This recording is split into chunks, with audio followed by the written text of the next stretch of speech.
Please subscribe to our channel and leave a comment where you are watching in the world. For context, my family is in a very fortunate position financially, and I would describe myself as upper middle class. This story happened a few years ago when I was at university.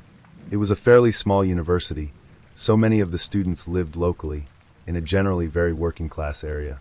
I also have a twin brother who goes to a different university nearby, who has a small part to play in this story.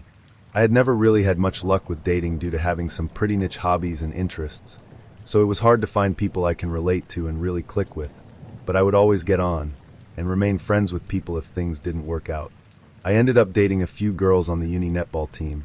They all seemed nice, but again, it was clear we were not a great match.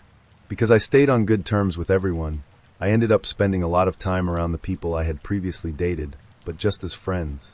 Consequently, most people on the netball team were familiar with me. Enter the greedy girl, Gigi.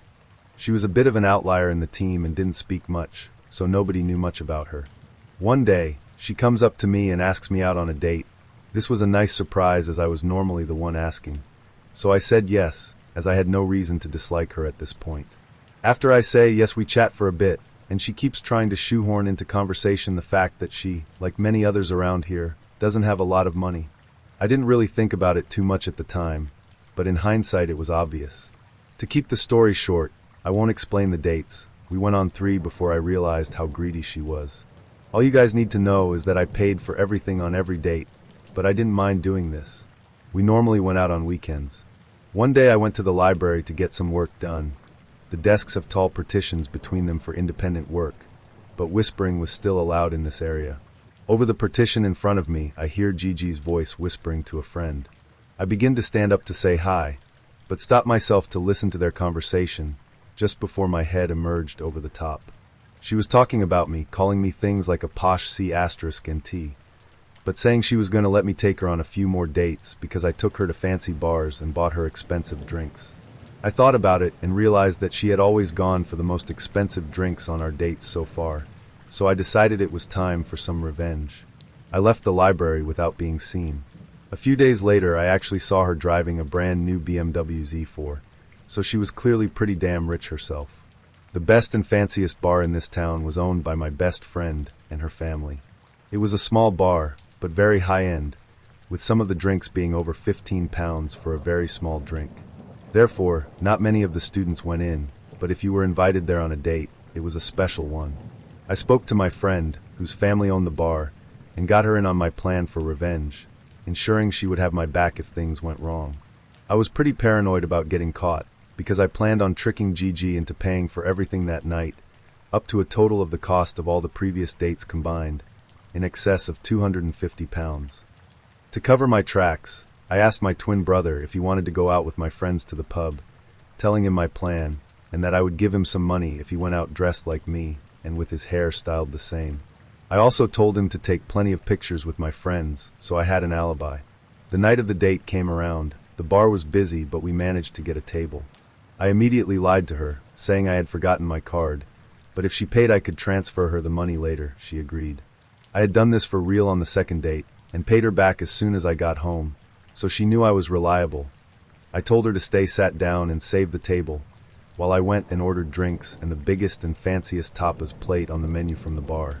My friend, pretending she didn't know me as agreed, served me the drinks.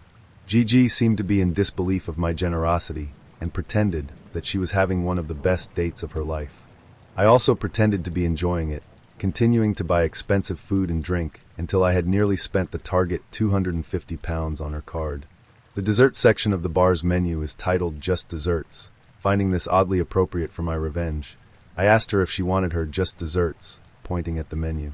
She laughed and said yes, so I went up to the bar once again with her card and ordered 2 of the super deluxe chocolate fudge cakes. I told my friend to keep one for herself for when her shift ends, and if they could write F***CKU on top of GG's. The bar has candles with letters on for birthdays, etc. I then returned to Gigi, handed her card back, and told her I was going to the gents' bathroom. I left, never repaid the money, and went to join my mates and brother at the pub. Gigi confronted me in front of the netball team a few days later, but I just acted confused, telling her I was out with my friends that night, and showed her the selfies my brother had taken with my mates when she tried to argue with me. The entire netball team took my side and stopped speaking to her. Gigi has since left the netball team, and from what I can tell, I don't think she has many friends now.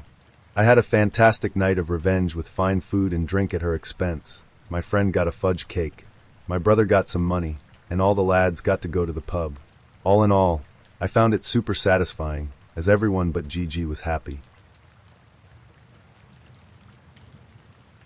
I'm a woman in my 30s with a reasonably good corporate-type job in a field with lots of room for growth, and am recently back into the dating scene after a decade. I'm kind of a would-be a 10 if she lost 30 pounds looking girl, beautiful face if a bit chubby, but I never have issues getting a date. I'm not well off, but I'm stable and have a bit of spending money. I live in a large multicultural city, and my ex was an immigrant, so I'm open to dating people of any origin. What happened? A few weeks ago I met a very charming man from a Latin American country, only a couple years younger than me. Seemed very sweet, cuddly, intelligent, family-oriented, emotionally available, educated, and in a good profession back home in his country, and had a lot in common with me. Chemistry seemed amazing inside and outside the bedroom. He was honest that he was in my country on a tourist visa but hoping to stay. I made it clear I wouldn't be able to help him with that, but we'd have a fun summer fling while he was here. If he managed to stay or come back, only then would we consider a real relationship. Then the other shoe dropped. A couple weeks and 4 dates in, during a text conversation about my work, he asked me to be his sugar mommy. I initially laughed and assumed it was a joke. He kept pushing and clearly said it wasn't. Of course, feeling insulted by this, I went off on him. He maintained it as a serious ask until I hit a nerve with my complaints about how embarrassed he should be to ask me that. Then he got angry and insulted me for thinking he was serious about it. No apology for being hurtful to me. Obviously, what I did next was take screenshots and cry about it to my closest friends. I was hurt that I was fooled into thinking he liked me, and that he thought I needed to pay for a man. My friends started the fuse on what happened next. One of my friends started snooping more on his online presence. Together we found about 6 different Instagram accounts that were him using different variations of his name and different photos of himself, all uploaded in batches. On Facebook, a similar pattern, all very scammy and suspicious looking. He'd been foolish enough on one of his profiles, though, to follow and tag the employer that he was working for illegally on his tourist visa in my country. So I contacted another close friend in a local law enforcement agency that works with immigration. She looked up his file. He had a wife and daughter at home. I released the hounds after that. The friend who helped me investigate online made several group chats on multiple platforms with all of his family, immediate and extended, and friends. She released all the screenshots, as well as a rant about how shameful it was. As they started blocking her, she added more people. I found his sister's phone number. She sent her messages on there too. Everyone he knows, including his wife, know he's unfaithful and trying to take advantage of women. 30 minutes after the online bombardment started, I got a rude message from him about how I should be smart enough to know he was joking, and he doesn't need to sell himself. I didn't reply. Next step? Online immigration reporting form with all the info we found. Work info, employer name and address, his home address, full name, DOB, photos, screenshots admitting to working. Usually these reports take months to be reviewed, if at all, but I gave the file number to my law enforcement friend. 2 days later, law enforcement officers visited him at home. They found him with a phone number that was issued to a local resident. All his roommates also had numbers issued to the same person, a direct link to the employer. He received a caution for trying to scam me, a no-contact order, and a flag on his immigration file that, based on his country of origin, will likely mean he can never return, as well as a strict warning to not work without authorization. His roommates also received warnings. His employer received a visit next. They found significant proof that they'd been employing him illegally, as well as multiple other people. Their investigation is still ongoing, but so far they are likely to receive tens of thousands in fines or possible jail time. The guy isn't getting deported because the government would have to pay for it, and proceedings take longer than his remaining visa time, but he's now upgraded from a flagged file to a multi-year ban on re-entry to my country. If he bothers me again, though, he will be deported as well. Hope he enjoys going back to his angry wife and the ridicule from everyone he knows. See ya again, never. Honestly not proud of this. Using a throwaway because I feel like a piece of shit about it. Also, the whole experience was terrible, so this one is going to be a long one. Started talking to a girl on a dating app. Things were going okay. We decided it would be fun to meet too, but she didn't drive. If I recall, she was 19, so kind of a red flag, and she figured I could drive to her place. I agree, and then I learned she lives about an hour away north of me. I live in a small city. You could almost even not call it a city. But she lived on a town north of the biggest city in my state, which I am always nervous to drive in because city driving is so crazy to me. I do it anyways because interested in girl, and the drive obviously was stressful and crazy. I get out of the city and start realizing this girl doesn't live in something I'm used to. It's a lot more rural than I thought. Like middle of fucking nowhere rural. Whatever, not a big deal, I guess I'm just nervous about the drive. I take a turn down onto the street she lives. I see several trailers. I'm like, oh fuck, okay, well I don't really care if she's wealthy or not. I pass the turn on accident and almost pull into a dead end at the end of the street where some guy's property has a big Confederate flag and a sign that says trespassers will be shot. Reverse down the road. Girl says she'll meet me outside. Immediate first impression, catfished hard. Girl looked almost triple her size from pictures. Well, not exactly a deal breaker for me, because I'd like to think I'm not too shallow. Get out of my car. Next impression is she's very, very quiet. Like I'm thinking, do you even want me here right now? Quiet, but she comes off as really shy was all. Couldn't look me in the eyes. Girl is wearing very baggy clothing. She tells me in a really awkward way that her mom wants to meet me, which made me a little nervous because we had not discussed meeting parents at all, and again, middle of fucking nowhere. As well as at this point, I'm noticing how run down this trailer looks. I agree, and follow her inside, and try not to fall into her home's stairs, which has fallen apart, and had a plank of wood laid across it to step on. I'm basically kind of scared that I'm getting like lured into someone's house to be attacked or some shit, but trying not to be mean. The house lead to her kitchen, and holy shit, this place is a stein. Literally some shit out of the show Hoarders. Garbage everywhere. Girl steps over garbage, and keeps and goes through a fucking door frame with a garbage bag hung from the top like those hippie bead doors, only obviously trashier. I follow her in, and the living room is even worse.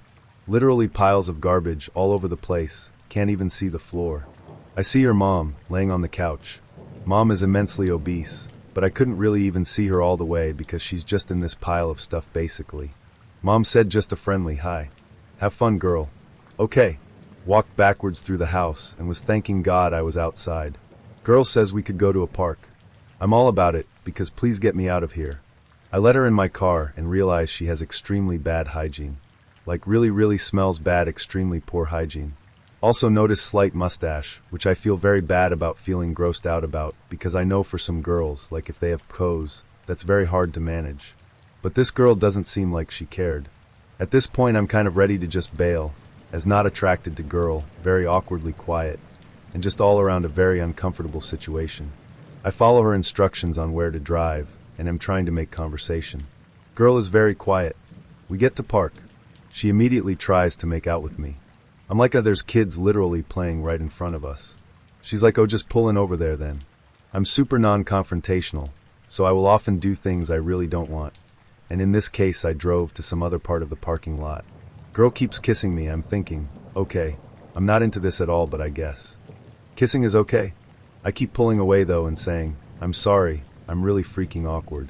She keeps trying to kiss me, and I'm not into it at all, but whatever, I just wanted the F thing to be over. After this, I'll make up some BS excuse and go home. I keep doing the whole, ha ha, yeah, sorry I'm awkward, and trying to stop things. Girl makes a comment like, you know, I put on my baggiest shirt because I expected to be bending over the seat.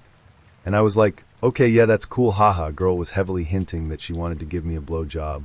I told her, yeah, this is way too public for me. And she's like, oh, start driving.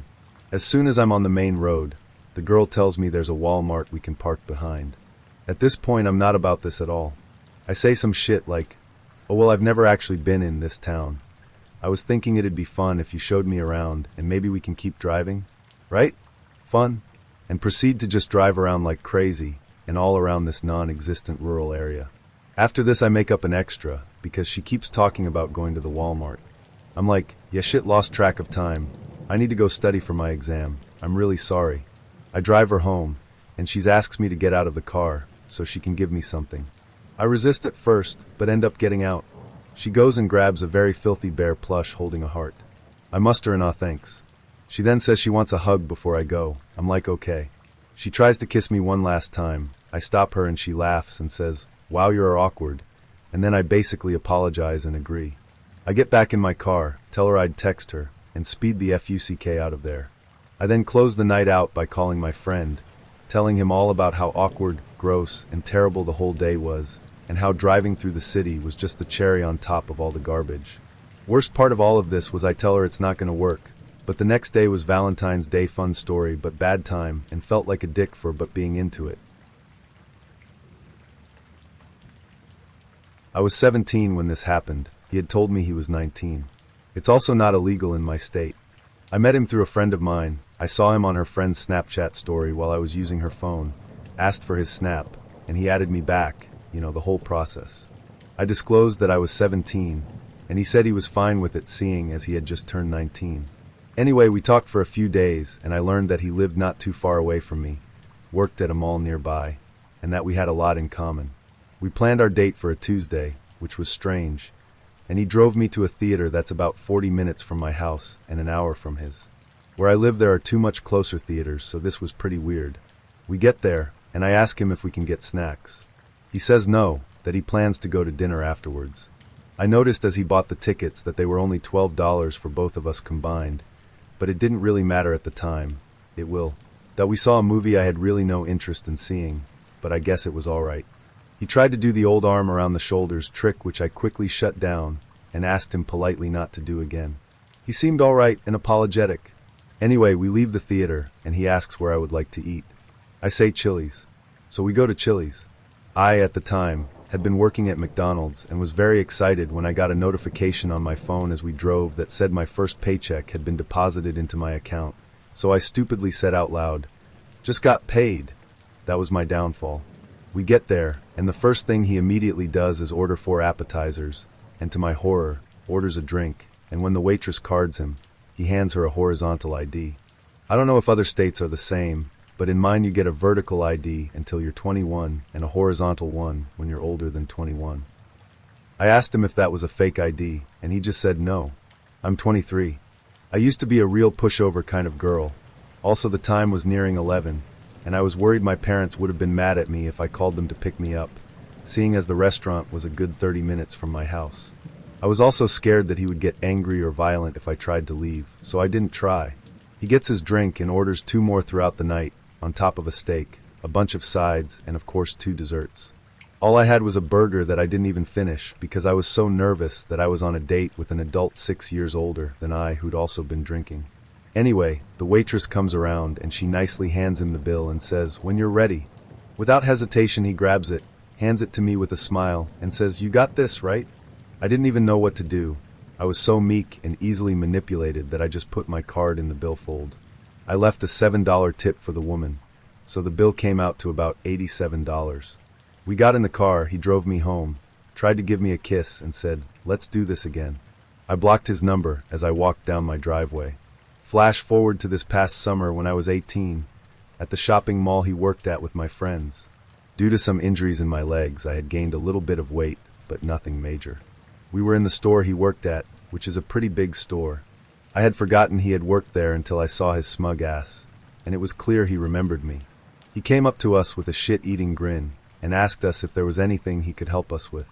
We didn't need help, just looking around, but he made sure to say to me, "Wow, you've fluffed out since the last time I've seen you.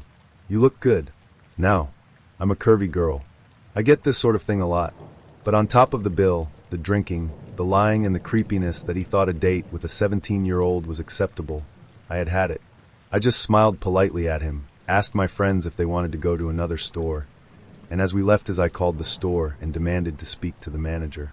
I was pretending to sob, saying how he had made fun of my body, acted poorly to my friends and I, that I would never be stepping foot in the store again, and that I wanted corporate's number to lodge a complaint for harassment. You know, the typical over-exaggerated bullshit. I didn't throw in any sexual harassment terms, because I'm not going to accuse anyone of being something like that, but I was making a scene. I lodged a complaint with 5 different department leaders at the corporate call center, and told them I felt uncomfortable shopping in any of their stores ever again, because of the treatment I had been subjected to, blah blah blah. 6 days later, hanging out with the friend who set me up with him, she asks me if I remember him. Yes, I do, I say.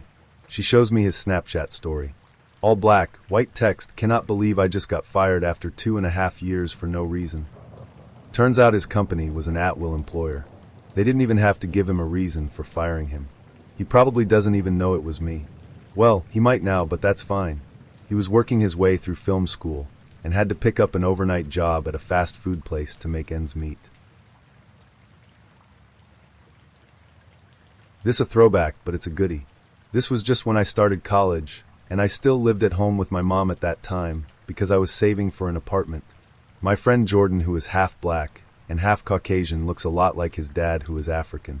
While on the other hand, his little brother Tyler looks much more like his mother, who is Scandinavian, but with a very, very slight complexion. We call it the secret melanin. I wanted to date this Chinese girl that lived in our area named Lucy. Lucy was sweet and quite a chill individual, and I had a small crush on her around that time.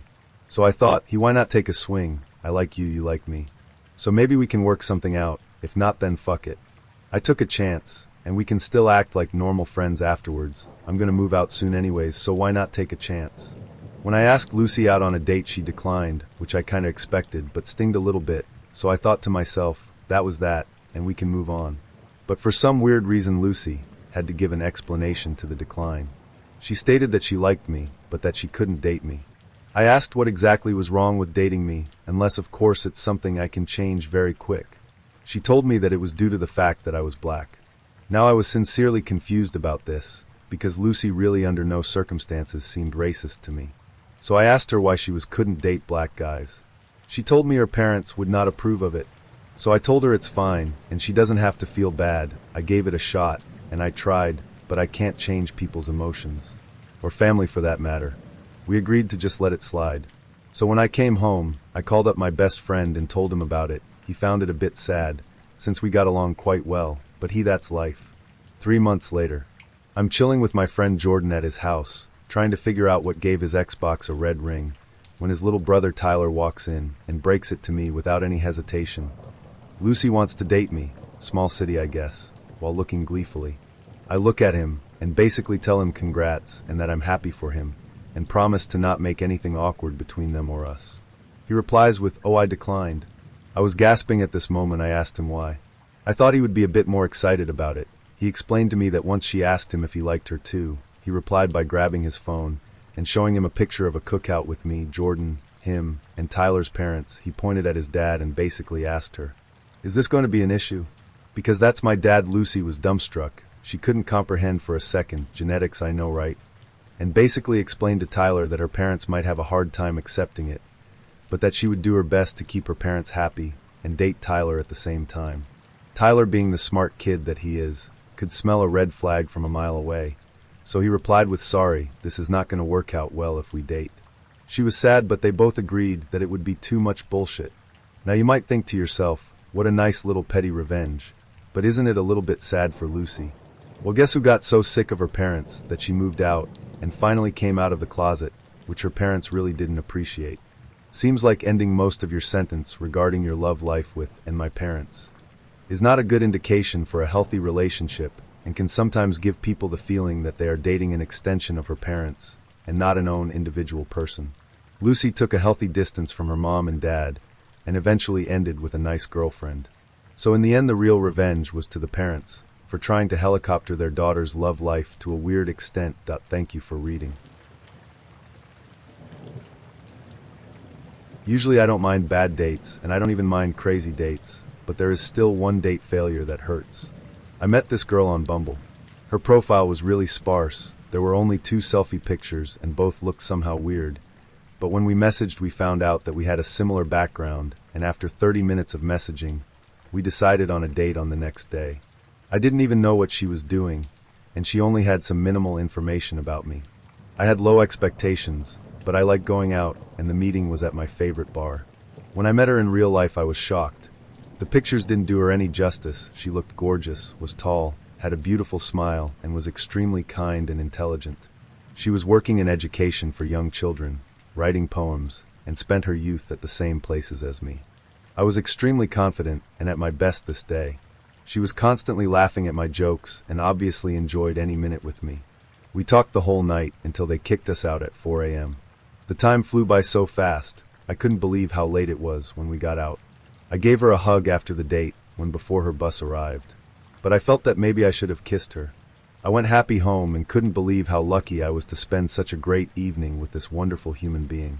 The next day I wrote her, and she wrote me that she had a great time as well, and we planned the second date. I thought that this time I would definitely give her a kiss when the moment is right. The second date was a disaster. We planned on going to a small market close to a castle, but when we met it was raining heavily. I picked her off of the nearest train station, and we walked together, but then I went the wrong way, and we spent 30 minutes walking through a sketchy area. I became confused and nervous, and after we finally arrived I realized that this was a really bad place for early dating. We barely had time to talk, walked confused through a place which was overcrowded, obviously pre-corona, and I lost my confidence and was stuttering and behaving like someone who has never been outside. Later on we went to a bar, and I was telling her the most boring stuff about work which probably would have even bored my colleagues. Even after all of this, she was still kind and gave me a chance. But in the end I urged her to dance with me on the street, which she obviously didn't like, and which made her uncomfortable.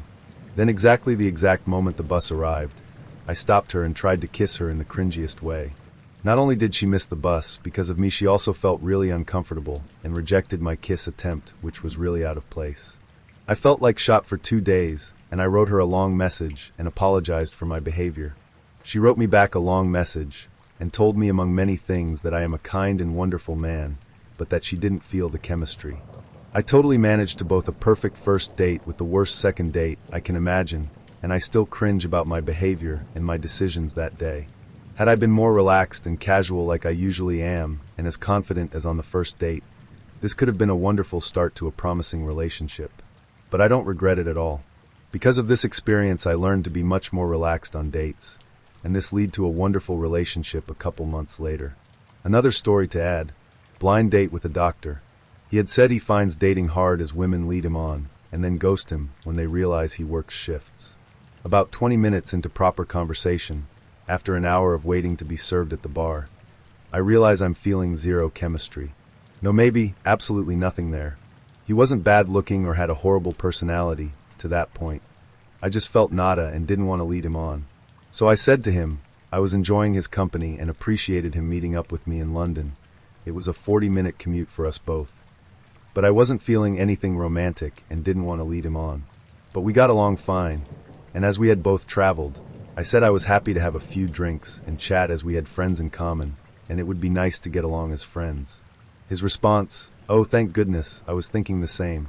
We stay at the bar alternating who is buying drinks, just soft drinks, and each order our own snacks. Body language and distance clearly in the acquaintance zone. It was pleasant. I start feeling funny, and know I have a migraine coming, and explain I need to leave and why. He says okay, but the second we get outside he grabs my hand in a vice-like grip and insists on a riverside walk and starts literally dragging me along. I try and pull away, and even though we're in a crowded area, no one intervenes, but after I start saying I need to go, a few people stare. He then grabs me by the shoulders and turns me to face a street performer who is miming about us being on a date and in love, and the guy then stands behind me and holds me in place by resting his arms around my shoulders. He was super tall, with his arms practically choking me in a headlock, but could be construed as a hug to surrounding people. I bend one of his fingers back and escape to the station, and he's following me saying it's okay, I'm just reacting badly because of the migraine, and shouting to bystanders he's a doctor and looking after me. Literally as he's shouting that, a woman in front of me collapses, and a group of us go over to help her out. He is at that point nowhere to be found. Anyway, ambulance arrives and carts her off within probably 10 to 15 minutes. I look around, I don't see him, and I'm pissed he ran off rather than help, which doctors are obliged to do in the UK, and ironically her condition was his specialty. But relived, he's gone. As I enter the station and get on the downwards escalator, he reappears and stands on the step in front facing me, and gets really close, like his face an inch away from mine, saying he's going to see me home. I insist I'm good on my own. He does not need to do an hour round trip, and then his own commute. I sit down on the step and cover my face with my hands to get him out of my space. He still didn't get the hint. I got to the stage where I was literally shouting, "No, leave me alone," and he was playing the I'm a doctor and she's crazy because she's migraining card. Finally, my medication kicks in with its glorious side effect, and I deliberately puke at him. He threatens to sue me for dry cleaning costs as his trousers got some splatter, but he finally left. He told mutual friends we were dating, and I was seeing him next week. I shared my version, including me texting him to never contact me again. Apparently the guys thought I was mean by rejecting him. They are no longer my friends. I had a girl that I used to work with call me years later after building some sexual tension while we're working together. But she had a boyfriend at the time, first red flag, then a month after she dumped him she called me for a date. She kept telling me how I was special and something that she really wanted and had been wanting you for a long time. 6 months and she decides to go through my computer and all of my messages and proceeds to take everything out of context, and after her invasion of my privacy, I decided to break it off. The only smart thing I did in this relationship. But then I got lonely, and so did she, and she thought it would be fun to be friends with benefits, and so did I. Justin was complete honesty, and if we were seeing anyone else to be upfront about it, and since we were having unprotected sex, if we had sex with anyone else it would be safe. She proceeds to start seeing someone that she deliberately told me wasn't a threat and didn't tell me about. And the day that I called her after the date she lied to me, and then eventually broke down and said they had sex, unprotected sex to boot. I didn't take this well, and she seemed very concerned about how I was taking it. We met up later, and she was telling me how hurt she was feeling the whole time, joking with the guy she cheated on me with about how she had a sore throat from him, F her face. Yes, I know I've lost track of how many red flags too. But she apologized, and I took her back, and he told me that he was nothing and a meaningless F-boy. Fast forward 3 years, and I catch her cheating on me again, this time with multiple people. My stupid ass thinks their sole path forward for us because I was emotionally committed to the relationship. And those 3 years are me trying to make things right. And it turns out she had been trying to drive me away, but she didn't have the guts to break up with me. So that explains why she was cheating on me with anyone that showed her interest. We started couples counseling, and that's when she told me her meeting with FBOI had been a relationship, not just a one-night stand. I was also having health issues at this time, and my first hospitalization was when she really started cheating on me in earnest. And when I got paranoid enough about it, I looked up her Reddit history, because she would give me her username in the past. Needless to say, that was very eye-opening and hurtful, because she is on her /adultery telling people how to cheat and get away with it. Also multiple posts complaining about her horrible boyfriend. Also a post about cheating in other cities, and complaining she couldn't find a good AP in her local area, it wouldn't reject her when they found out she was cheating. I confronted her with the information on cheating and her Reddit posts, and she hid her history and got mad at me for invading her privacy. I should also point out during this, she got arrested for being blackout drunk, slashed her wrists and didn't tell me, and during COVID I supported her while she was throwing money into her vacation fund.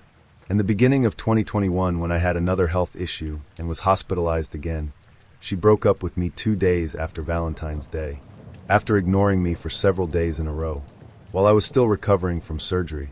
During this relationship, I kept trying to make moves to get us closer physically and emotionally, because it was a long-distance relationship, about an hour drive. So I was choosing jobs that were between her and I so I could eventually move towards her, and I wasn't taking the opportunities near where I lived because I wanted to be with her. There was more, including lying about a lot of things and taking advantage at me and my support, including lying to me about how much things cost so she could pocket some extra cash for drugs, when she wasn't just blowing her drug dealer. So I wasted 6 years of my life, crippled my career, and put my kids through hell because they liked her too, even though in private she talked about how my children were a burden. And yes, I understand that I was stupid during all of this. But the kicker was when she finally grew enough of the spine to break up with me. She blamed every bad day she had had on me, which ignored her poor decisions, alcoholism, self-harm, and constantly seeking attention from other men. I had built my life around the relationship because I loved her and I thought she was my future.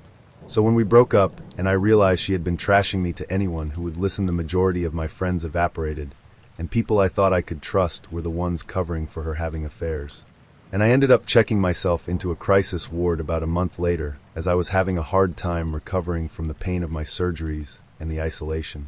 And the worst part is we still have a mutual friend occasionally tells me how much she still lies about it, so she doesn't look like a bad person. which was also her excuse for lying to me for all those years. She also likely staking my Reddit post. So Emily, I hope you see this and realize you're a horrible person, and I never want to see you again. You also deserve all the pain you bring on yourself. Cheryl was nice. Sociable, vivacious, spirited, intelligent, bubbly, fun. I was stunned she didn't shoot me down when I asked her out. We exchanged numbers and talked a few times. This was just when texting was still a passing fad in my region. We had a good rapport, good connection, we clicked, we meshed. Because she didn't know me well, she worked in the bank I used. I suggested for her peace of mind that we meet at a local restaurant we both liked. I made it clear that I'm old school. Since I'd asked her out, I'd take care of paying. Ask her pays. Great. Meet you there at 5. That worked for me, and we sort of let silence fill the next day and the next up until date time. Build a little tension. Absence makes the fart go Honda and whatnot. I went all out. New shirt, polished the boots, nice jeans, got a hair trim, stropped up my straight razor for the ultimate shave, the works. Got in my truck looking good, feeling like I looked damn good. I pop a mint, chew it, swish, swallow. Pop another, let it start dissolving. A dude at work bought a brand new Mustang, but I got a date with the sexiest woman in my town, so I win. I got my game on. Pulled into the parking lot at 4:50. Her car was sitting there. Hot damn. I love it when the other person on the date shows up. Lock up the truck, go inside. Scope around and spot her in a back booth. Ooh, romantical. I take a step farther and notice this other go-troper is sitting in the booth, on her side, talking with her. Cool. I walk on and greet her, a handshake. I was hoping for something like a cheek kiss, but oh well. I'd love you to meet Randy, not his real name either. I hope you don't mind. Such a wild coincidence that he was having dinner here tonight of all nights. We attended university together and haven't seen each other in, 6, 7 years? Oh yes, at least. And I have missed your warm smile. Bear in mind, gentle reader, I know that there's a great chance this was her seeing how I handle bullshit. So, I made my mind up then and there. I'm gonna just let it ride. I'm gonna be graceful about it. This is a date, but she's not my girlfriend officially, so it's cool. Easiest way to blow this would be to get possessive or territorial about this. It's a free world, she's a free woman. I'm not going to assert myself. Our connection will make itself evident. Waiter came to take our drink orders. He slid in alongside us and ordered with us. Cool. It's a Coke, no big. We exchanged a nice little convo over our drinks, and when the waiter arrived, Randy asked Cheryl to advise him on what was good, what she liked. He ordered, then she ordered, then I ordered. As the date progressed, I started to notice something. Early, during the drinks, her attention was split maybe 60-40 favoring him. However, as the date progressed further, she started spending less time with her head facing forward and a lot more with her head turned to the side, toward him. There was a considerable chunk toward the end when she didn't look at me even once, and neither did he. 10, then 15, then 20 minutes. Laser focus on each other. You ever feel like the world is a black tie wed-in, and you're wearing a Led Zeppelin t-shirt and ratty Levi's? The waiter had brought the check. I palmed it and excused myself to the washroom. They hardly noticed. Not terribly surprised by that. I paid. $98.56, dinner x3. I'd intended, after dinner, to go see a movie with her. I handed the waiter the $50 I'd intended to blow for the flick and left. Thank the goddesses for liquor stores that are open late, so pathetic losers like me can buy Crown Royal and Grey Goose after hours. Straight 50 to 50 isn't the most sophisticated cocktail, but it's efficient for the task at hand. She left me a voicemail a couple days later, letting me know that she and Randy were going to rekindle their romance. Later this year, they'll celebrate their 7th wedding anniversary. Yay! This is very long and overly detailed, but it's the only way I can convey how creepy this was. Having become recently single after a 2+ year relationship ended, I was encouraged by my parents to give the nice boy from church a chance as he was beginning to show interest in me. Keep in mind my family, and I knew who he was, but did not know anything about him other than he seemed like a genuinely friendly person. I was not attracted to him in the slightest, but I figured if he was nice and we got along, then maybe I should just give this a chance. I agreed, and he said he would come pick me up from my house, and we would go to the movie theater. He pulled up to the house and walked in, greeting me and my mother. We walked to his car, and on the ride to the theater that was about 30 minutes from my house, The conversation was normal, and it was moving along, nothing awkward, just a good conversation. However, the moment we stepped out of the car at the theater, everything changed. He demanded that I give him my hand, so we can walk in together that way. I thought it was odd, but I agreed to because what's the worst that holding hands can do?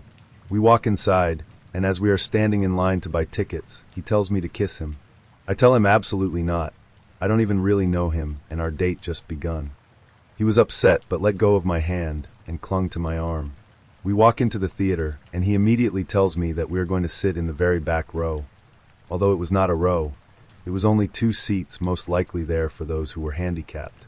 I did not want to sit alone with him there as I was already uncomfortable, but I did anyways because I was nervous. The movie came on, and his hands creeped behind me, attempting to go on the inside down the back of my pants to touch my butt. I pushed his hands away, but then he moved them up over my shoulders, letting his hand dangle close to my breasts. I was so disgusted, I got up and told him to stop. A few minutes later, he gets up and tells me to follow him. He stops in the back of the theater and goes in for a kiss, grabbing my face violently, and I tell him no and I went to sit back down. These gross little shenanigans continued throughout the movie. Keep in mind, I had no cell phone at this time, so I couldn't call my mom or anyone to come pick me up. After the movie finished and we walked back to the car, it was just beginning to get dark and I asked him to drive me home. After telling me about how amazing of a night he has had so far, weirdo, he says he will drive me home. Well, instead of taking me home, he turns into a middle school and drives all the way to the back end of the school so that we can play on the tetherball courts. I thought that maybe he was trying to get us to play together to ease the tension he caused in the theater, but after playing tetherball with him for maybe 2 minutes, he says he is done playing and asked if I want to get in the back seat with him. I tell him absolutely not and that I need to get home. He ignored that, grabbing me from behind and pulling me towards himself. If that isn't bad enough, he starts singing. He starts signing the song Anna Sun by Walk the Moon. Don't ask me why because I could not tell you why. Not that it matters, but he sucks at singing, and I am at this point, horrified beyond doubt, because he is singing into my ear as he is holding me so tight to his body that I could not move. This continued on for about 15 minutes as he cycled through other songs he knew. I repeated I need to get home, and he agreed and we left. As he pulls into my driveway, I guess I hesitantly said I did not really know if I wanted to go on a second date. He floors it backwards out of the driveway and starts driving fast down the road.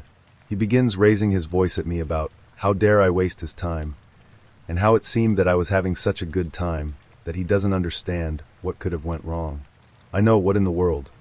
To get him to calm down, I told him that I would go on another date. He immediately smiled and stopped screaming, turned around and took me home. He rushed out of the car to open my door for me, and as I was standing up to get out of the car, he shoves his face in mine, absolutely slobbering my face, trying to kiss me. Again, I wanted to vomit. I walked inside and did not tell my parents what happened because I had not processed it yet myself. It does not end here yet, though. The next day, I had not heard from this guy until it was around 9 p.m. I checked my phone to see a message from him telling me that he is outside and to come out so that he can apologize to me for the night before. I stepped outside, not telling my parents because I guess I was dumb, and saw no one. It was pitch black out. I did not see him nor his car. I called out hello and heard nothing, so I turned around to walk in. As I walked away, I heard a whistle. I called out for an answer, but I got another whistle, and it was coming from behind a row of pine trees. I got very scared and began walking in, but he ran out from behind the trees to me and hugged me.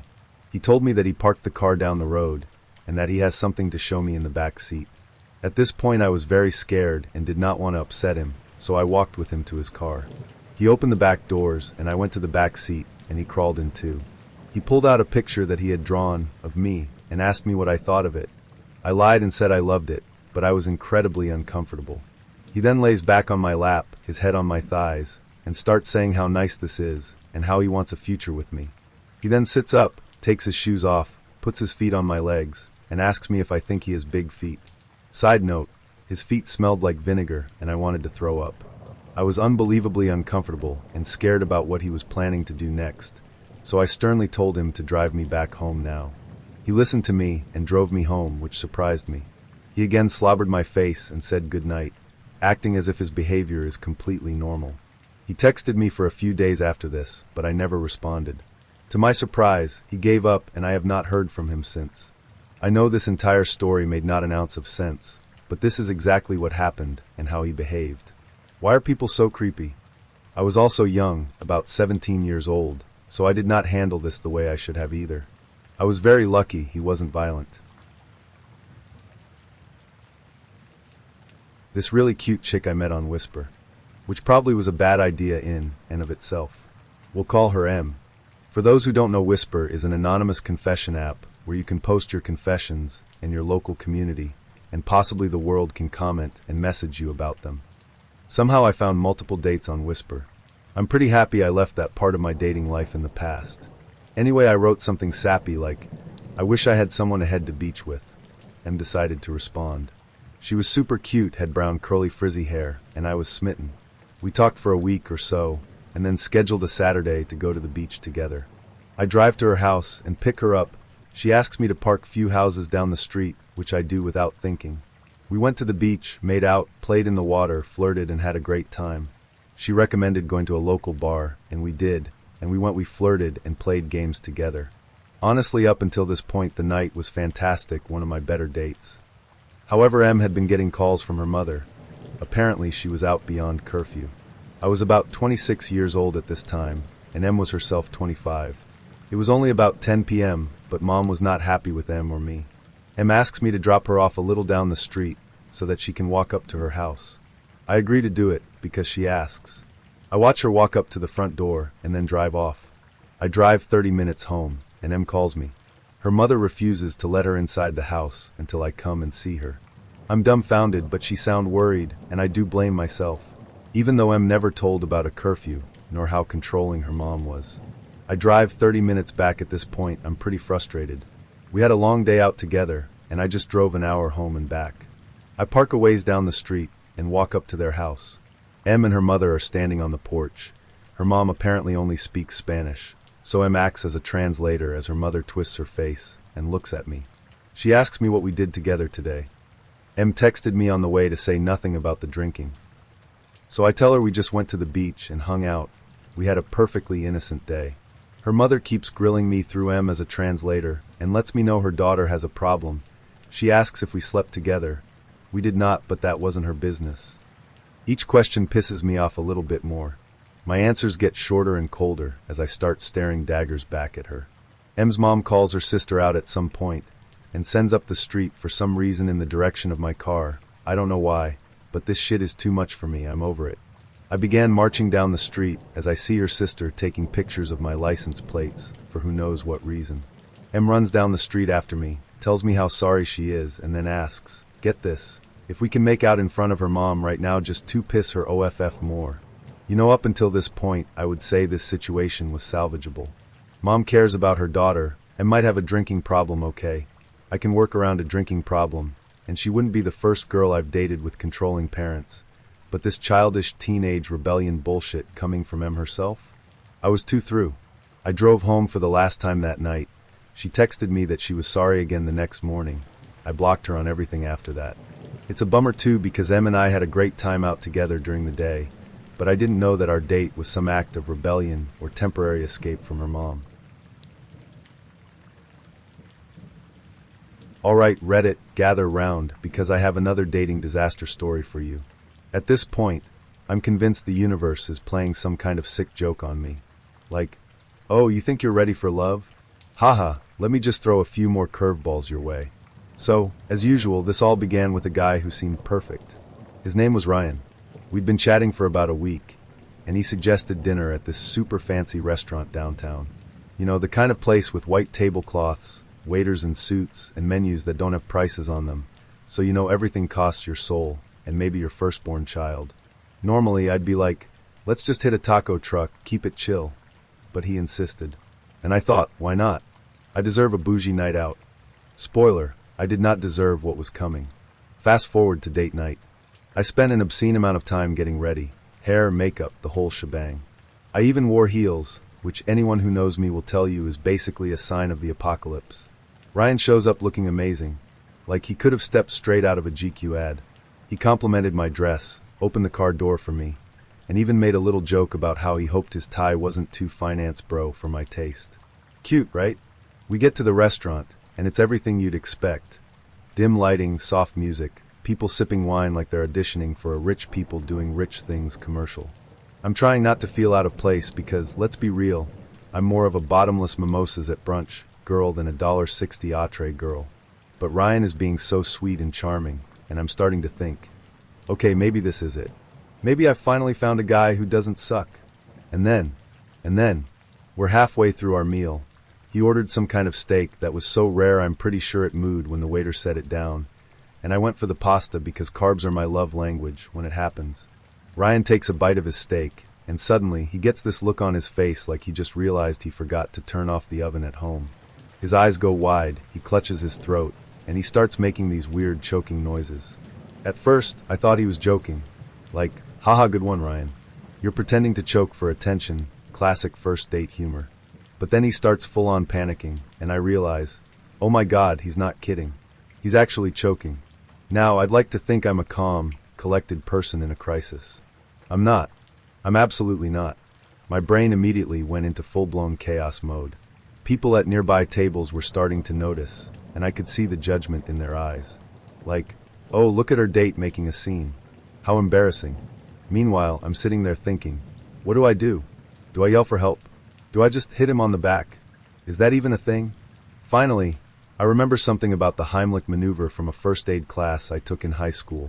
Shout out to Mrs. Peterson, wherever you are. So I jump out of my chair, run over to Ryan, and get this, YLL, I got this, in the middle of the restaurant. Because apparently in my panic, I thought I was auditioning for an action movie. I wrap my arms around him and start doing the Heimlich, which, let me tell you, is not as graceful as it looks in movies. First of all, Ryan is like 6 feet 3 inches and built like a linebacker, while I'm 5 feet 4 inches on a good day. So I'm basically hopping up and down behind him, trying to get enough leverage to squeeze his torso. Second, I don't think I was doing it right because nothing was happening. Instead, he was just making these awful wheezing noises while I grunted like I was trying to wrestle a bear.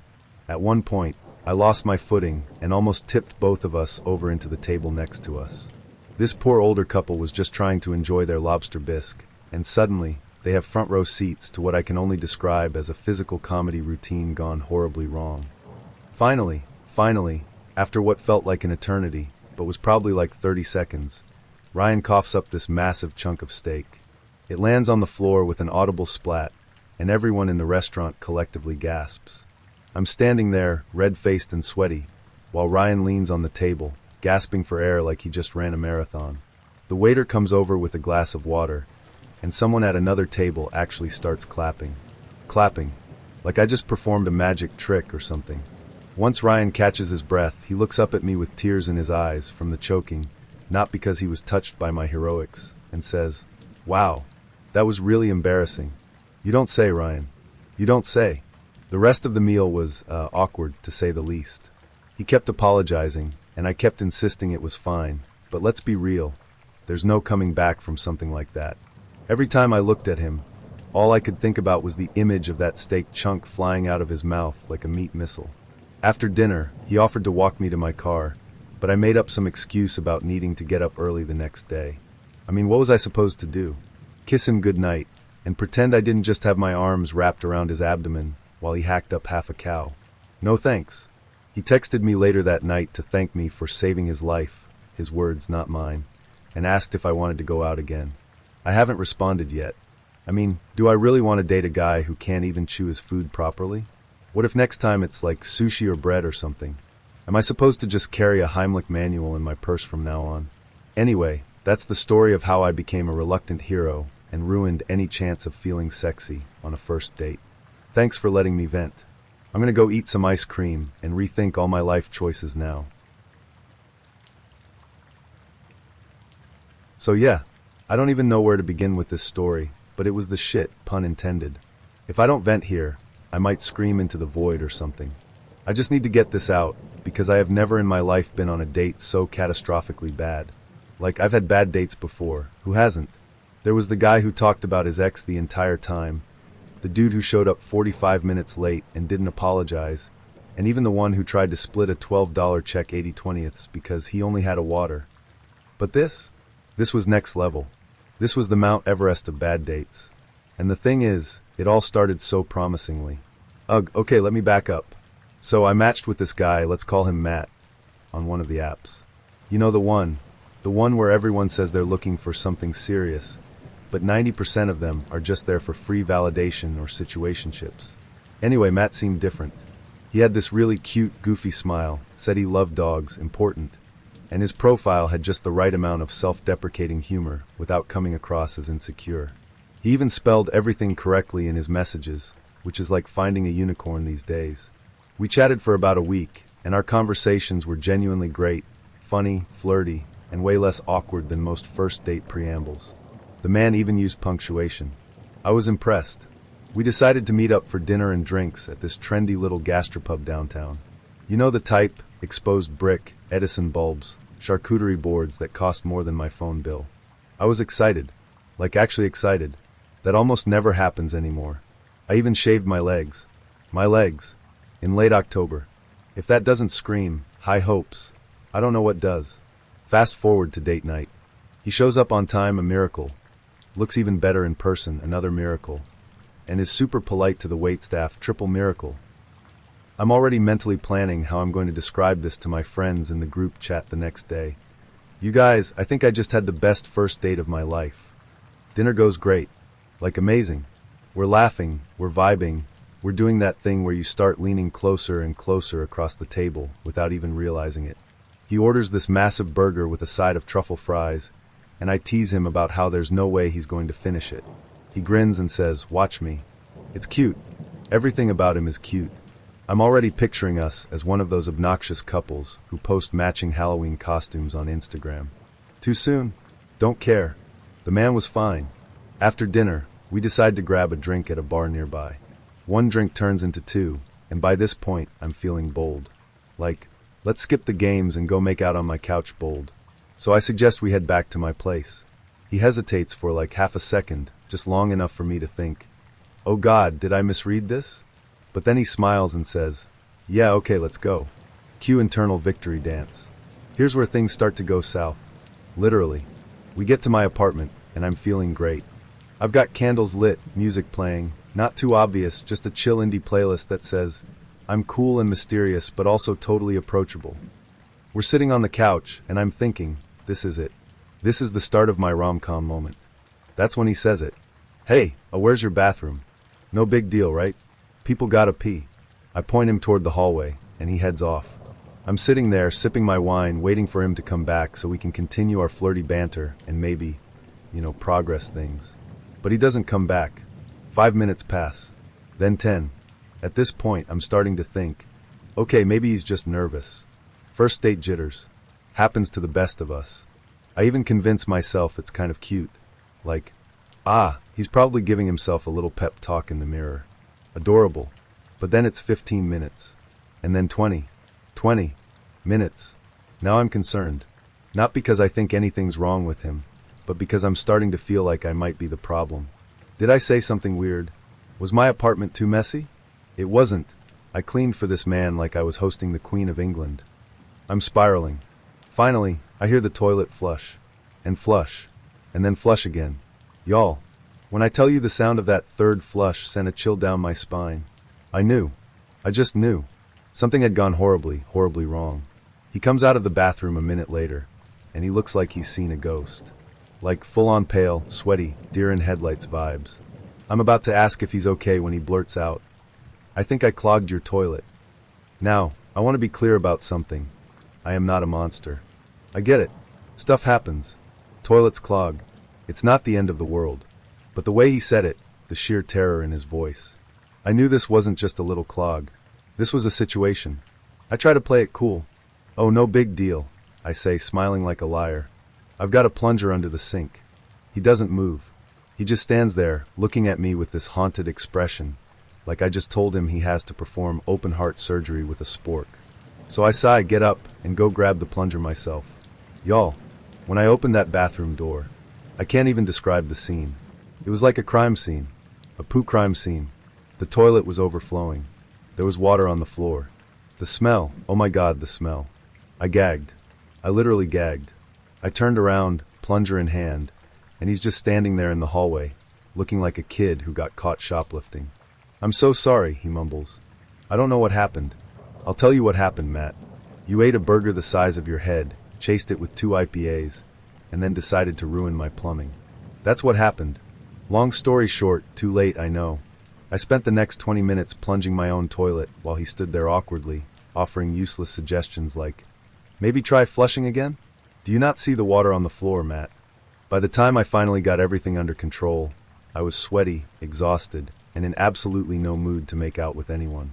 He apologized a million times, but the damage was done. I told him I wasn't feeling well, and basically shoved him out the door. The best part? He texted me the next day to say he had a great time and wanted to see me again. Like, sir, you destroyed my bathroom. You made me wade through toilet water on a first date. How do you come back from that? Anyway, that's the story of how my dream date turned into my worst nightmare. I'm still single, and my bathroom still smells weird. Thanks for listening, random internet strangers. Strap in. This one is both mind-boggling and at times hilarious. A dude I had been talking to for a while asked if I wanted to go grab a drink. It's a Tuesday and it's already kinda late, but I'm like, sure, we live somewhat near each other, so what's one drink? As I'm getting a little prettier, he asks if I can come pick him up because his car is in the shop. The bar he chose is super close to his house, so I'm hesitant but sullery. The roads are not great, it's December and freezing out, but I get over there. First thing was on me. I had been talking to 2 different guys with the same name. I had them marked with nicknames in my phone as Ryan 1 and Ryan 2. Ryan 1 was meh, and was already starting to drop off my radar. Ryan 2 was who I was going to go out with. So when I dialed Ryan, to tell him I'm outside, take a guess as to which one I called. That was an awkward minute telling a guy I'd never talked to on the phone that I was outside his house. Smiley face. Alright, so that blip aside, I call the correct Ryan, and he comes out. He looks like he didn't put any effort into his appearance, and I'm already starting to wonder if maybe this wasn't worth it. Then he gets in the car, and that feeling is confirmed and hard. He fucking reeks of cigarettes with a hint of beer. I'm trying not to flinch, because I think maybe it's just me. I had quit smoking 6 months before, so I knew what it was like to not be able to smell what an ashtray I smelled like, but damn. We head over to the bar, and he's telling me how much prettier I am in person, how he thinks I'm really funny, and I'm still trying to get past the smell, and how he exhales a lot of air when he talks. We go to order drinks, and he orders shots. Plural. 3 to be exact. Apparently 2 are for me because he already had 1 at home, and I need to catch up. I tell him I don't really do shots, and I'm driving, so have at it. Big mistake. We got there at like 9, and that dude kept us there until closing. The whole time he keeps ordering more drinks, and is getting wasted to the point where I think I should just call him a cab and bail because what the fuck, who does this? Finally I get him along, and I'm like, okay guy, I gotta work in the morning, how about we call it a night? He says fine. We get back in the car, I drive back to his house as quickly as possible, and as soon as I pop the emergency brake, this same dude who literally makes me nauseous to the point where I feel like I can't breathe, who is completely clueless to my lack of attraction, grabs my whole fucking head and sticks his tongue straight down my throat. I gripped his wrists so hard I'm sure that I broke skin trying to back up, and he finally lets go. He backs up, eyes still closed, and goes M. He opens his eyes, smiles, and boops me on the nose. I spent the drive home frantically searching for gum in my purse because holy fuck, he tasted disgusting. And when I get there, I got one more gift from him. He sent me 3 dick pics with comments like, "Miss you already." A few years ago, I agreed to a blind date. Numbers were exchanged, phone calls were made, and she and I planned to have dinner that Friday evening. This is a timeline of said date. 6:45 p.m. I arrive at her house to pick her up. I know this seems odd for blind date protocol, but she had requested that, rather than both of us meet at the restaurant, I pick her up because her car is not street legal. She walks out of her house dressed fairly nice. The one thing that seemed odd was that she was wearing enough eye makeup to make the likes of RuPaul and Lady Gaga cringe. As she approached the car, I could smell the distinct aroma of vodka. When she hugged me hello, I could tell that she had been pre-gaming this date big time. I opened the door for her, helped her into the car, and away we went to share a magical evening together. 6:55 p.m. We arrive at the sushi bar.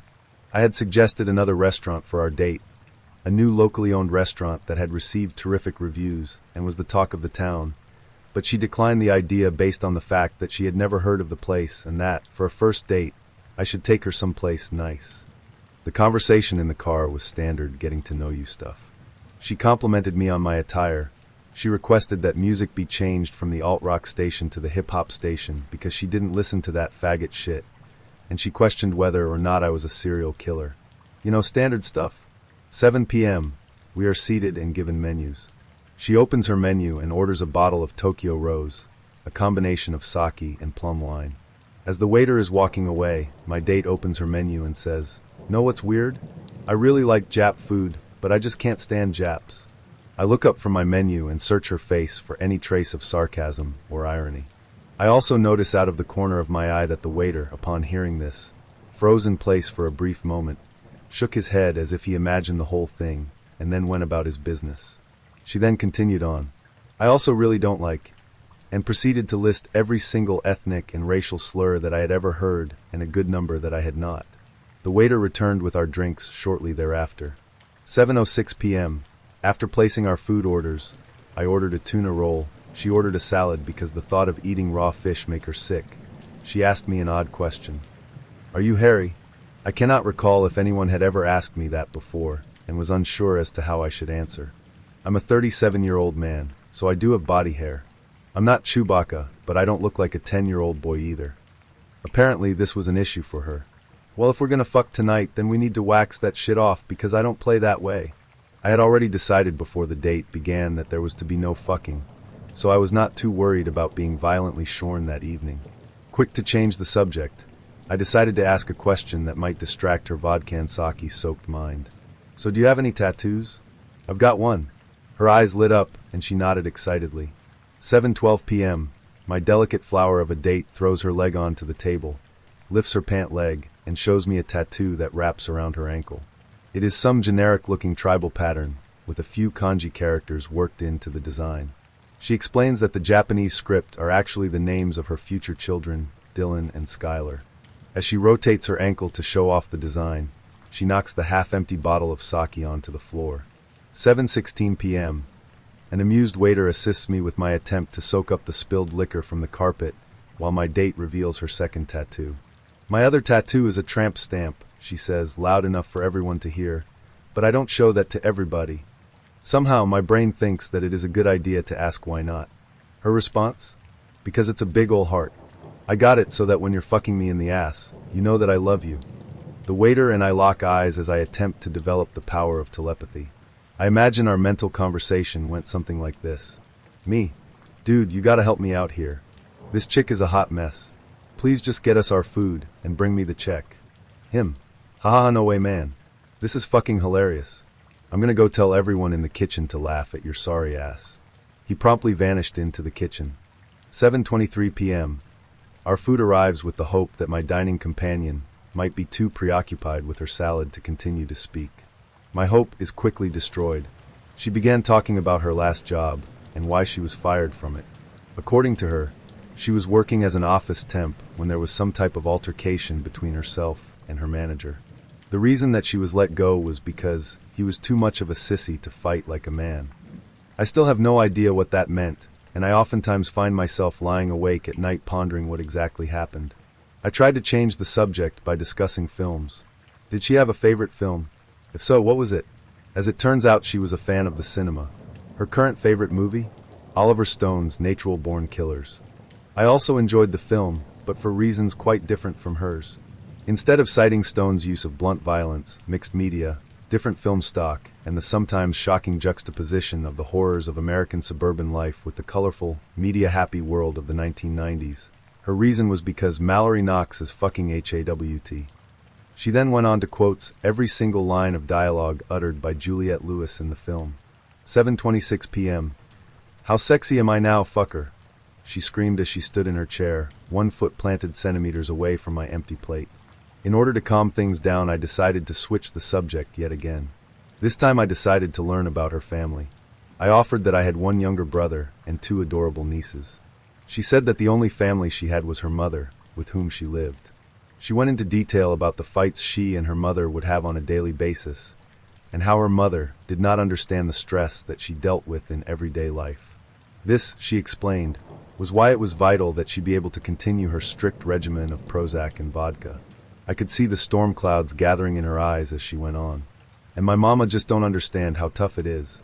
If she would just get a better job, then maybe I wouldn't have to collect unemployment. I mean, I have to remember to turn in that paperwork once a week. The dam holding back her emotions finally burst, and she began crying, turning her eye makeup into dark rivers of grief. 7:30 p.m. The helpful and courteous waiter appeared at the table looking resplendent in his branded apron and shit-eating grin. "Can I get you two anything else?" he offered. I leaned over and said, "Just the check, please."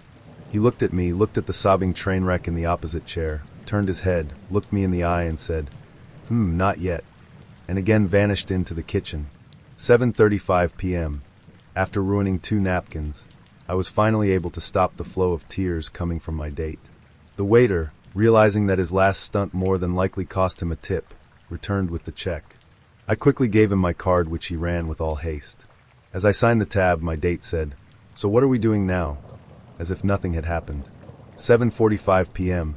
As I pulled my car onto her street, she said, "You're not going to call me back, I can tell." Not wanting to hurt her feelings or risk having her go feral while still in my car, I said, "I just don't think I'm the right guy for you." I decided not to enumerate the reasons for this decision, those being that I own no clothes designed by Ed Hardy. I had no illegitimate children. I was not training to be an MMA fighter, and, despite being a huge fan of the show Breaking Bad, I had absolutely no idea how to cook meth. When we pulled into her driveway, she began crying again. "Why is the date over? It's not even 8 o'clock, and I'm not even drunk yet." I exited the vehicle and opened the passenger side door, partly because I am a gentleman, and partly to give her the hint that it was time to get the fuck out of my car. She stood in front of me crying, her head in her hands. Not being a monster, I decided to give her a hug. As soon as I pulled her close to me, she raised her head and sunk her teeth into my neck. You did not misread that. The crazy bitch fucking bit me. Thankfully, she did not break the skin. As soon as she released her grip, she ran full speed into her garage, screaming, "Fuck you, you fucking faggot." As I got in my car, my cell phone rang. It was my rescue call. I answered, staring off into space like Martin Sheen at the end of Apocalypse Now. "Hey man, how's your date going?" asked my friend. The only thing I could mutter was, the horror. My morning routine is fairly boring. Wake up, check my email, read the news while enjoying a cup of coffee, check my phone for messages, very pedestrian stuff. Every now and then, when I pick up my phone while pouring my coffee, I will find text messages sent between 1 to 5 a.m. from a number labeled "Do Not Answer." Sometimes they are nude pictures, sometimes they are violent threats. Each time, I slowly reach up and rub the spot on my neck which has suddenly began throbbing. I've only been on a blind date once. A friend of mine had the brilliant idea that I would be simply perfect for a male friend of hers. I had been single for a while, and since I wasn't having any luck on my own, why not get a little boost from a friend? Important part of the story, I made it clear with my friend that the guy she was setting me up with was fine with girls on the darker side of life. I've always been weird, gothy, and nerdy, and while I don't exclusively date other goths, I just wanted to be polite, so he wouldn't be shocked to see a girl with a septum ring and an extremely pale complexion. She assured me that not only did he like goth girls, he liked Lord of the Rings and science fiction books as well. I was actually really excited for this date. It was agreed that we'd meet for dinner and then go see a movie. Standard first date fare. We met, and I thought he was cute, and he seemed very nice and polite, and I mentally made a note to thank my friend for her matchmaking. We got appetizers and discussed boring things, and after the appetizer was cleared and we were waiting for the main dish, he asked how things were going, and I said that I was having a lovely time. Then he dropped the bombshell. He had a very serious expression and said that in order for me to be with him, some things had to change. I stupidly asked, "What do you mean?" Well, he was ready to tell me what had to happen for me to be with him and be seen with him.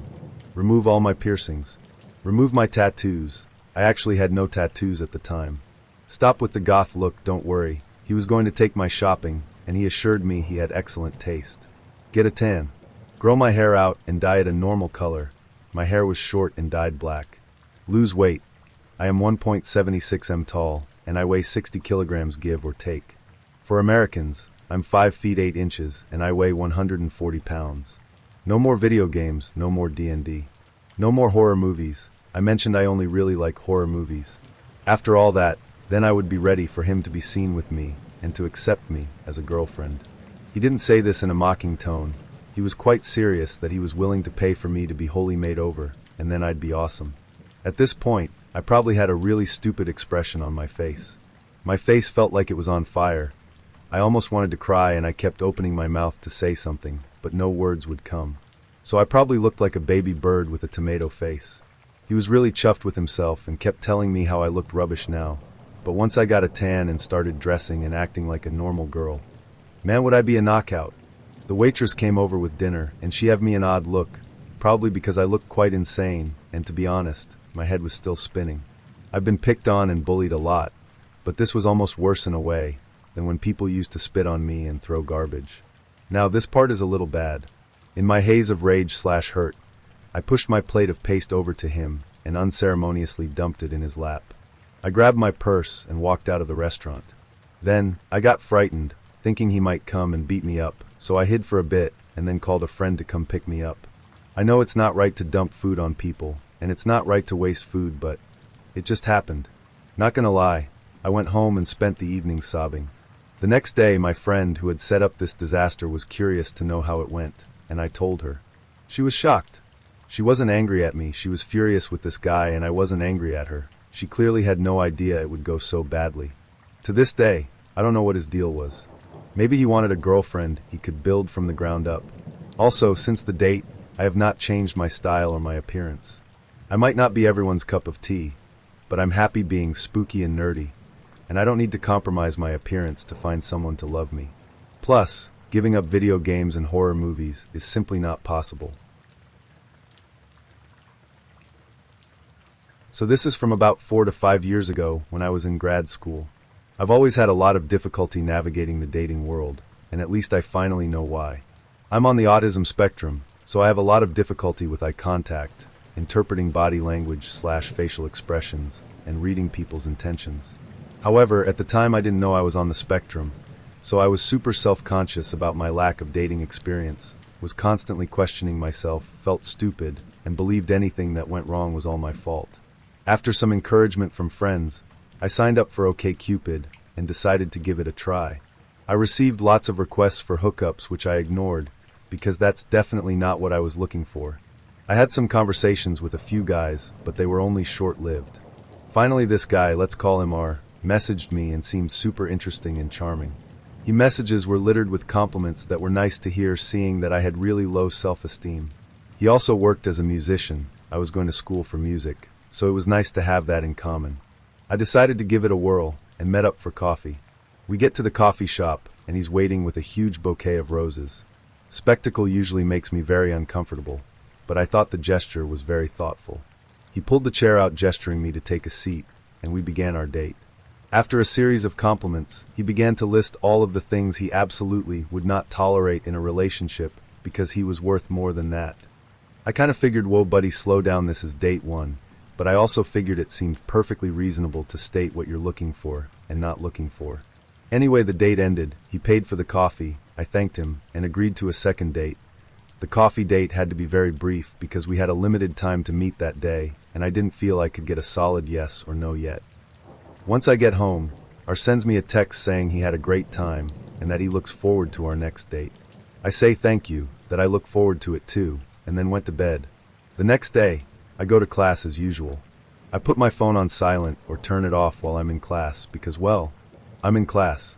Once I have my first break, I look at my phone to see dozens of texts from R. They started with good morning and more compliments, but as they progressed they sounded very angry that I wasn't responding. I texted him back apologizing, saying that I wasn't ignoring him and that I simply could not text him while I was in class. He called BS on it, saying, "It's not that hard to send a text," and essentially said something along the lines of, "I really should bail on you for being so rude and inconsiderate, but I'll give it another chance since you're so pretty and seem apologetic." He also went on about how he was such a nice guy and all he wants is to have his kindness and effort be appreciated. Since I assume everything is always my fault, I apologized. Our second date comes and we agreed to do something outdoors since I was dog sitting. He said he liked dogs and that he didn't mind, so we went to an outlet mall where they had plenty of places to sit outside. The whole time we were walking, I noticed that he refused to walk next to me and mostly stood very close behind me. He kept shifting around, and I noticed he'd move himself to essentially act as a shield anytime another guy was anywhere near me. I asked him about it, and he responded saying he's old school and was simply interested in looking after my safety. Seemed odd since I'm literally walking a large GSD mix in a public place and in broad daylight. I felt like I was made out of glass the whole time. Once we get to where we were eating and sit down, our opens with a barrage of concerns he has about me. He starts by saying I've insulted him by accepting all of his compliment without returning the favor with compliments of my own. He said he didn't feel he deserved this because of how nice he has been to me. Being the naive idiot I was, I thought it somehow made sense. I internally screamed at myself for being rude, since I was not the first person to accuse me of being rude for something I didn't even realize I was doing. He also said that since this was date number 2, he was making an investment. Yes, he actually said that, and that I needed to do the same. He told me that even though we weren't official, that he expected any woman he went on more than one date with to be exclusively seeing him and nobody else. He didn't want to put in the money and effort if it meant she'd only pick someone else. I was literally being talked to like I was a child. I didn't say anything at the time BC. I actually felt like I was in the wrong and completely froze.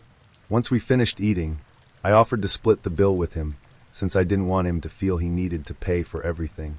I told him it would make me feel better knowing I contributed. I responded by saying no, and that I could contribute by showing him the appreciation he deserved. After the date ended, I felt completely burned out and exhausted. A few days later, I went to lunch with some of my guy friends who had lots of questions about my date.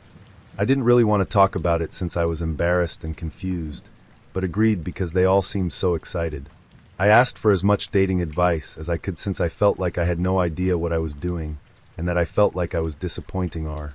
When they asked me to elaborate, I explained what happened. They seemed shocked and super upset. Again, I thought it was me, but to my surprise they were all pissed at him and explained this was super predatory behavior. They explained to me what a nice guy was and that I was trying to weaponize my misplaced guilt and issues with low self-esteem to paint himself as this amazing man that's being victimized and taken for a ride. Needless to say, I told her that I didn't think it was going to work out and no longer wanted to see him. Of course, he complained that nice guys finish last and that I wasted his time and money by leading him on. I'm much more verbal now with friends if something doesn't feel right, and aware that if you have to constantly talk about how nice you are, you're probably putting up a front. So yeah, nice guys, never again. This guy and I had liked each other on and off for a while. We both came from the same hometown, but had gone to different high schools. A few times a year, it would seem that we'd bump into each other as we rotated in some of the same friend groups, especially in the latter part of HS and after graduation, when we started going to get-togethers and parties. We'd bump into each other after months and months of not seeing the other, reconnect and have a great time together, and then go out separate ways with the promise to stay in contact and catch up sometime. But of course that would never happen. Life would get in the way, and the cycle repeated. This went on from about the ages of 16 through to 19, when I moved away for college. A year or so later, I bump into him at college. He had worked for 2 years after finishing high school, and was now studying. We exchange numbers, have a quick catch-up between classes, and he asks if it's okay to ask me out sometime. Great, I thought. We got along well as friends, and we had both liked each other in the past, so I was looking forward to getting to know him on a deeper level. He texts me about a week later and asks if I'd like to have lunch with him the next day. I agree, and we make plans for the next afternoon. The date started out well. We knew each other beforehand, so there wasn't as much awkwardness or nervousness. We have a bit in common, and the conversation is easy. The waitress comes over and asks if we'd like more drinks, and after she leaves he asks if I noticed anything about her. I was confused, so said no. You didn't notice her checking me out? He asked me. She may have done, but in all honesty, I wasn't paying that much attention to her. I was pretty certain she hadn't, but I didn't think too much of it. That was until we went for a walk through town afterward. The restaurant was near to a beach, so we went for a walk through town and along the boardwalk. Nearly every woman we passed, he would make comments about her looking at him. Even if the woman wasn't facing us, and even if she didn't look at us, she apparently was checking him out. For the next hour, while we walked, I was subjected to comments like, "Did you seriously see that?" She was looking straight at me. We went into a small shop to get milkshakes, and he whispered to me after the lady had made our orders that she was fucking him. To this day, I don't know why he was doing that. I don't know if he did this all the time whenever he was out, or if he was trying to elicit a jealous reaction from me, in the hopes that I would get all territorial over him, therefore boosting his ego. I don't know, but I felt super awkward, and he seemed oblivious to me, his only focus being other women we were walking past, and him trying to convince me that he lived in a world where every single woman was attracted to him. He asked me out again the next weekend, but I declined and told him that I didn't think it would work out romantically. He interpreted this as me admitting to being jealous of other women. I told him no, that was not the case, and I explained that I actually felt uncomfortable with his constant pointing out of other women and how they all wanted to bed him. He then took this to mean that I was trying to be possessive of him, and again I disagreed. We had a bit of pointless back and forth, with him insisting that I was jealous. I got fed up after that, wished him well, and deleted his number. The change in this guy from when we had partied together and been friends to when we went out was just incredible. As friends, I had never had any inklings or suspicions that he thought himself to be a gift to womankind. If anything, it was the opposite. He was just so kind and down to earth. There is a kind of silver lining to this story, as another girl from our college he had been out with messaged me over social media after he had spent their date pulling the same stunt, but mentioning me by name.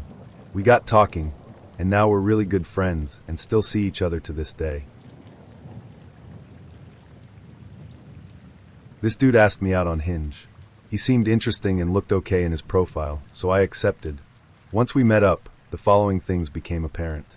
His profile pictures were extremely old, almost to the point of being unrecognizable. The Starbucks that he wanted to go to, which took me 25 minutes to drive to, was closed when we got there. He repeatedly suggested heading over to his home, which was conveniently within walking distance. I declined and asked what else was around. We were in the middle of a huge, desolate shopping complex near a highway. The only nearby businesses were Home Depot and Walmart. We talked about our lives while walking through these romantic destinations. He mentioned he had a cousin with autism and wanted to help him, but didn't know much about autism itself. I replied that I know a good amount because I have close family with it, although I myself do not have it. Then I talked about the difficulties that my autistic family member has faced and how it can be really hard. This will be relevant later. Several days later, he called me to ask if I wanted to go on another date, and I declined. Today, the following texts happened. This is the conversation verbatim. Him: "Hey, my name. I was wondering if you could share with me.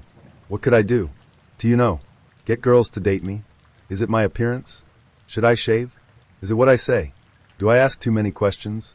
If you could help me to become more attractive, I would really appreciate it.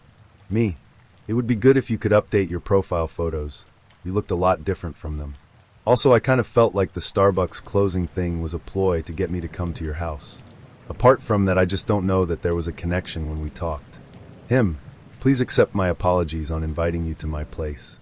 I have AC and a place to sit and chat. I did not intend to make you uncomfortable with that. I will get a haircut and shave. Thank you for coming to meet with me. I won't bother you again." I didn't respond. Him: a little while later, you know what? I look the same, just with slightly longer hair. So either your vision is off, or your autism has you seeing things. Either way, I'm not interested in seeing you again. Do not contact me again. Me: don't ask questions you don't want the answers to. Me: you should probably see a therapist. I hope you can fix your attitude one day and find someone that's right for you. Bye. Then I blocked him. Today, I learned a lot of things. I learned that I have autism, and it causes me to hallucinate the features of men. I also learned that it is my responsibility to inform men when they're supposed to shave and cut their hair, much like a mother would do for her messy teenage child. I also learned that I shouldn't tell my dates about any personal or vulnerable facts about my life, because my date may turn out to be an insecure man-child who will viciously exploit these facts to save face. Shame on me, I guess. The end. I matched on Tinder with this guy. We both shared a love for the same TV show and began our conversation quoting it back and forth. From his pictures, he looked relatively attractive, so when he asked me to go for a drink, I accepted. I met him at a bar. He was waiting outside for me as COVID rules dictated waiting to be seated, etc. My instant impression was, oh no, this isn't for me. He didn't look entirely like his photos, and the way he greeted me was much like an adult would greet a toddler. However, I continued with the date, as first impressions aren't always everything. The date was generally pretty awful. It was awkward and full of uncomfortable silences which I racked my brain to fill. We disagreed on quite a few topics, and it became clear we didn't really have anything in common at all. His sense of humor was also very strange. We weren't compatible on that either. We got onto the subject of age, and when he asked my birthday, he started shouting about how crazy it was, and everyone was looking at us. I figured he was going to say he had the same birthday, but he didn't. He was the following day, and he was shouting saying, "What are the chances?" To which I responded, about 1 in 365. Thankfully, there was a 10 p.m. curfew on pubs, and I used the excuse of booking a taxi before then, as it would be super busy around 10. We said our goodbyes, and I felt a wave of relief come over me as the whole evening had been very forced and awkward. Towards the end of the evening, I had the impression that he wasn't feeling anything either, and was relieved when he didn't send a message after we'd left the pub. I decided I would message him the next day, politely telling him I didn't feel like we were a good match, but it was nice to meet him. I woke up the next day to a message from him saying exactly what I had planned to say to him. Woohoo! I didn't have to feel bad rejecting him. I explained I felt the same way, and said it was nice meeting him. End of right? Oh no. He messaged me the next day asking why I didn't like him. I thought, dude, WTF? You didn't like me either. I politely explained he wasn't my type, and we didn't have much in common, which he agreed with. However, a further couple of days later, he decided to ask if I would be up for casual sex. I mean, shoot your shot, I guess. I said sorry, but no, as he wasn't my type. He then responded, what, not even for sex? I replied saying no again, and advised he dropped the issue. I'd already said no once, and had remained polite the whole time. His reply? Alright, whatever. Fuck rejection. I'll move on. I didn't allow him to get any further than that, and swiftly blocked him on the messaging service, and removed him as a match on Tinder. Safe to say I deleted Tinder not long after that. The UK went back into lockdown anyway, so I've not missed out on much, haha. This only happened less than a week ago, but the foundations were laid about a month prior. I, 34 male, matched with a girl, 32 female, let's call her Jane, on a popular B-themed dating app. Jane messaged me at around 2 a.m., and we got talking. We had a lot of similar interests, and conversation was flowing nicely. I was on the night shift, and she was welcome company. She lived not far from where I was working, and suggested we meet for a coffee when I finished work. I quite liked the spontaneity of the offer, so I accepted. We never had that coffee, as when we met she suggested a walk on a beach 15 minutes drive from where we met. She hopped in my car, incredibly trusting of her I thought, and off we went to a beautiful beach. We chatted for an hour or two, before I started to fade from the previous night's work. I called time on the date, dropped her home, kiss on the cheek, let's do this again, etc. All is well, warm and fuzzy feelings all around. For various reasons it took a few weeks to arrange a second date, but we eventually got there. We lived a decent distance from each other, 34 miles, so it was a toss-up between her traveling to me or vice versa. We decided that I would travel to her, as I was the only one who drove and planned our date. I booked an Airbnb, so there were no assumptions, and we decided to meet early evening, walk our respective dogs by the sea, drinks in a lovely little pub, dinner in a beautiful seafood restaurant, and possibly drinks after if all went well. So far so romantic. Cue the descent into madness. First bad sign was when I rang her to ask her if she'd like me to pick up drinks on my way down. Now, I like a drink. I'm Irish, it's in my DNA, but this order staggered me. 8 by 500 milliliters per 16 ounces cans of cider, a bottle of Pinot Grigio, and a bottle of Rose. You could drown a small child in the amount of alcohol in her request. Being the good date that I wanted to be, I obliged, and set away on the hour drive to her place. As I approach her hometown, I decide to check my Airbnb booking. Said booking has disappeared into the ether, as has the room I booked. Being a serial procrastinator, and not wanting to be late, I decide to sort it out later, but actually luckily enough she offered her spare room to me. So I arrive at her door, and I'm greeted with a big hug. Such a lovely greeting. Except I begin to notice she is slurring her words a bit. She tells me she didn't really sleep the night before and has had a bottle of wine already. For context, it's around 5 p.m. She explains she was also pretty nervous about the date. My stupid, self-conscious brain is utterly flattered at the thought that someone would be nervous about a date with me, so I breeze past it and take it as a compliment, and to her credit, she drinks slowly as we chat in her garden. The dogs are gleefully playing in her back garden as we sip our drinks and chat on a beautiful, sunny evening near the eastern Irish coast.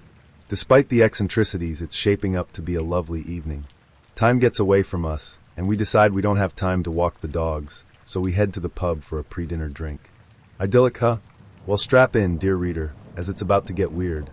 We arrive at a beautiful pub, grab a seat outside and order drinks. Immediately she turns to the left. There's a couple sitting beside us with a beautiful boxer cross dog beside them. She adopts this dog. She asks can she hold the dog's lead, and ends up minding the dog for the 1 hour we are there, and all the while talking to this couple while they are eating their dinner. I'm sure they were happy to have a dog sitter. I sat there and tried to enjoy an admittedly incredible pint of Guinness. Time comes to head to the restaurant, and off we go. Picture the scene. Outdoor seating, sun slowly setting, 5 steps away from falling into the harbor. Absolutely idyllic. The food is incredible. Succulent monkfish, flaky cod, everything perfect. Well, Jane likes making friends. She befriends a couple at the table next to us. Lovely couple in their late 60s. Conversation is flowing. Jane excuses herself to go to the bathroom.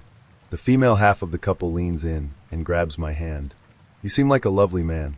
Please, please, please be careful with this girl. Please. This is my oh shit moment. I decide to stop drinking. I've half a glass of wine left, and I nurse it for the rest of the meal. We get our doggy bag, I pay, and off we go into the night. As we leave, the aforementioned female half of the couple gives me a worried look and squeezes my hand with what I now know was concern as goodbyes are said. A post-dinner drink is suggested by Jane, and as this is not my home turf, I follow her lead. I'm led to the dingiest, dirtiest, locals-only pub I've ever been in. I'm pretty sure I heard a record scratch as all heads turn to look at the outsider entering their hallowed space. We make our way outside the back of the pub to the smoking area. I get the drinks in as she disappears. I find her talking to a group of 5 guys. Okay, maybe they're friends she hasn't seen in a while, right? Nope. Strangers. Thankfully, one of them calls me over to join. Turns out they're great fun, and I click with 2 of the guys, Jonathan and Stephen. Sitting to my left as Jane wanders back and forth between the 2 to my right and 1 opposite me. Chats are being had, and, while unconventional for a date, I'm having a good time. Eventually nature calls, and off I go to a mold infestation with a urinal in it. On my return the mood has changed. Jonathan has a face like a bulldog who's accidentally drank piss. I ask is he okay? You need to have a word with her, man. She just slapped me in the face. I'm incredulous. I ask what happened. He can't tell me what instigated it. All he knows is she leaned across the table and landed 5 of her best across his cheek. I go into damage control mode. Jane is happily, obliviously chatting away to the other guys, so I focus my attention on Jonathan. I calm him down eventually, and things are okay again. Mercifully, last orders are called. We make our way towards the exit, but my annoyingly small bladder decides to lure me towards the cesspit with a cistern again. Off I trot, finish my business, and come back to an empty space where Jane used to be. I wander into the bar area to find Jane, arm draped and arse planted on one of the elderly patrons of the bar. I gently interrupt this rendezvous, and we make our way to the exit. Except, Jane decides that the Herculean amount of alcohol in her house isn't enough, so she holds back to order 8 cans of beer for takeaway, a practice that is normally reserved for only the dodgiest pubs in Ireland, as it's technically illegal. Cans in hand, we begin the merry march homeward. We get to what I later realize is halfway to her house. I'm not familiar with this town in the slightest. It's my 3rd time here, and it's now 1 a.m., when Jane decides she'd like a nice sit-down. On the street. She invites me to join, and I decline. Her persuasion method is shouting, "Sit the fuck down, you fucking arsehole." I'm shocked, and do my best to defuse the situation. She eventually accepts my hand to help her up, and rewards my chivalry by slapping me in the face. Twice. I'm completely taken aback by this, but I'm acutely aware of how far away from home I am, and I'm hoping to now get to hers, sleep in the spare room, and leave the next morning. Onwards we march until she needs another sit-down, presumably with the intention of making it to base camp in the morning. She resumes her refrain of calling me an arsehole for not sitting down on the cold ground, and at this point I give up.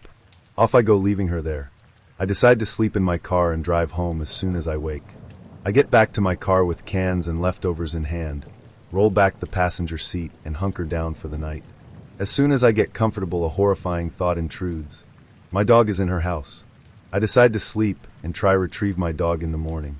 He's indoors and warm and, I assume, safe. Off I go into the land of Nod until I'm awoken by the window of my car being slapped hard. Guess who? She angrily insists I come inside, and I see this as a chance to rescue my dog. In I go, and then a horrifying realization dawns on me. My dog likes going upstairs. My dog also has cataracts. My dog is afraid of walking downstairs after multiple falls. 3 guesses where my dog is in Jane's house. I follow Jane upstairs, all the while trying to plan my exit strategy. As soon as my foot touches the top step, Jane gets aggressive. Jane wants to sleep with me, and her flirting strategy is that of the prehistoric caveman/woman. That mine. Me want now. She aggressively pulls me towards her bedroom, all the while grabbing and clawing at my gentleman area. My protests and refusals fall on deaf ears. Somehow I manage to play it cool. I tell her that I should bring my dog downstairs, so we don't get disturbed. She agrees and goes into her room. I grab my dog, sprint downstairs, grab the bag I brought, plus the booze I brought for myself, and bolted to my car and got the fuck out of Dodge. Luckily my close friend, and this is his request to be called this, Colt Youngblood, was awake. He kept me company and awake for the hourish drive home. Unfortunately his husband, who has requested to be called Sloan Bravestar, was also awoken by this tale, but thankfully after hearing the full details was very understanding. So that's my tale. Hope you enjoyed it. I certainly didn't.